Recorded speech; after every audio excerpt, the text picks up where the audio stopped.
All right, so today we're diving into a book that makes a pretty explosive claim that the official history of the Nation of Islam is not what it seems.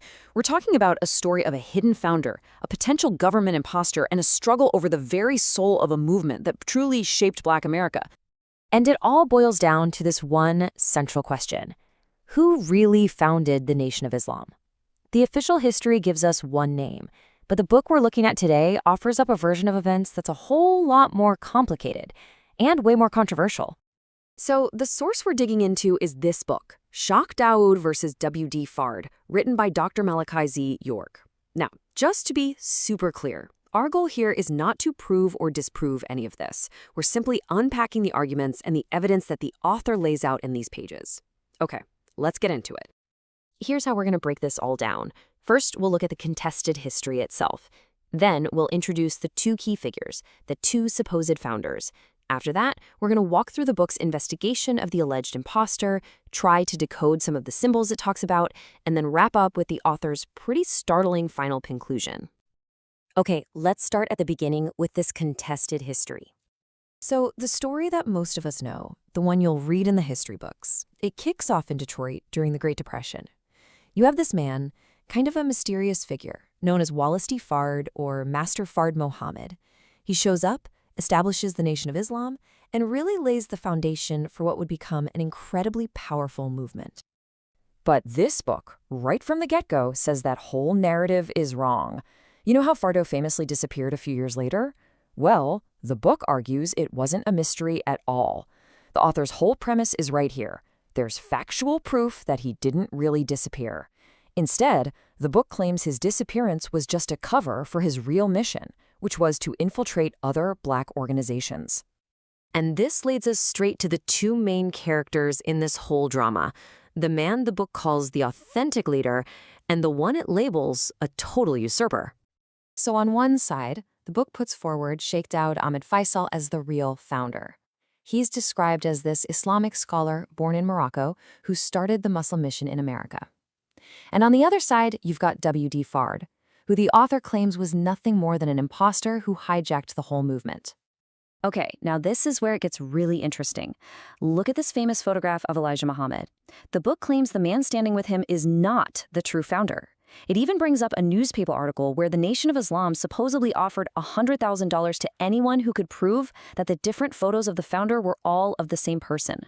So how does the author even try to build a case this big? Well, the book lays it all out, almost like a detective's case file. And it all starts with the man's real name. And this is the name the author's entire argument hinges on: Wallace Dodd Ford. The book alleges this is W.D. Fard's actual identity, a man with a criminal past that is completely at odds with the image of a divine teacher. The book then lays out this timeline. It claims Ford wasn't born in Mecca, but in Oregon, that he showed up in California as a criminal, and that in 1926 he was arrested on drug charges. This is the crucial moment where, according to the author, Ford strikes a deal with the government. His supposed mission: to infiltrate and disrupt Black movements.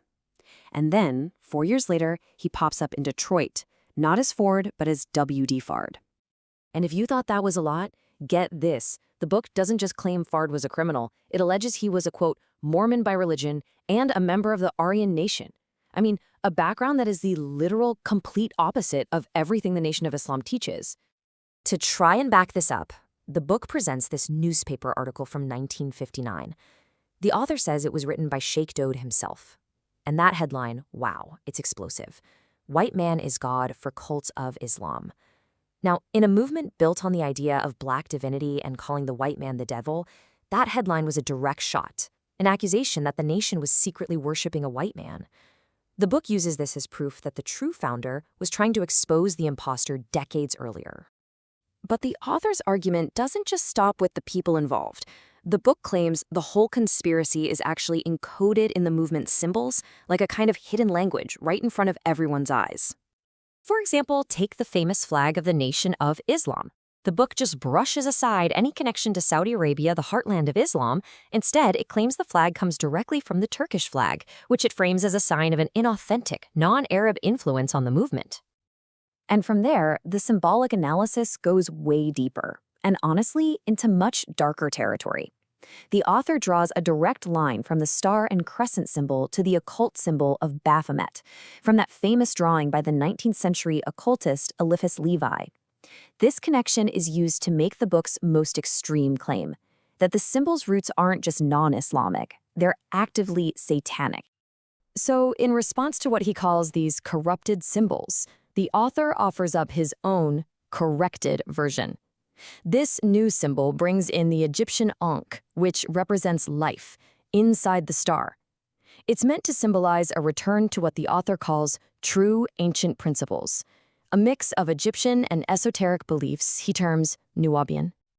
So you've got the historical claims, the investigation, the decoding of symbols, and all of these threads lead to the author's final verdict on this whole history. And the conclusion isn't a simple swap, like it was this guy, not that guy. No. It's this really complex three-people theory. The book alleges that there was 1, an original founder who was murdered in prison, 2, the imposter, Wallace Dodd Ford, who swooped in to steal his identity, and 3, a third man, a Pakistani man, who is the person you actually see in that famous photo with Elijah Muhammad. At the end of the day, the author's stated reason for putting all this out there is pretty simple. He wants to set the record straight. This book is presented as the definitive exposé, meant to clear away what he sees as decades of misinformation and reveal the true story right from the beginning. And that really brings us to our final thought here. Regardless of whether you believe these claims or not, this book is a powerful example of a counter-narrative. It makes you ask a bigger question. How do these complex, alternative stories challenge us to maybe re-examine and think a bit more critically about the official histories we've always taken for granted?